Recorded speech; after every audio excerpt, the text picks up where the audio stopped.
بهار آمد، بهاری پرسخاوت زندگانی و طبیعت را روح و روانی نو عطا می نماید.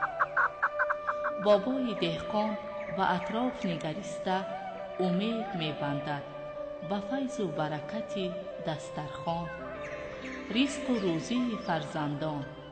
شکر می گوید با تحمل، اندیشه و اخلاص، نیتی پاک و آرزوها. بهار هر سال می آید، ولی طبیعتش این است که ما انسانها را هرگز ترک نمی گوید و از خود در همه جا نقشه و نشانی می گذارد.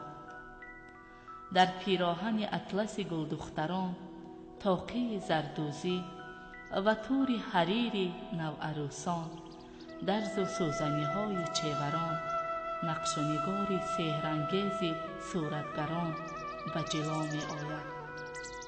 ای آدمان، بهار فرا آمده است.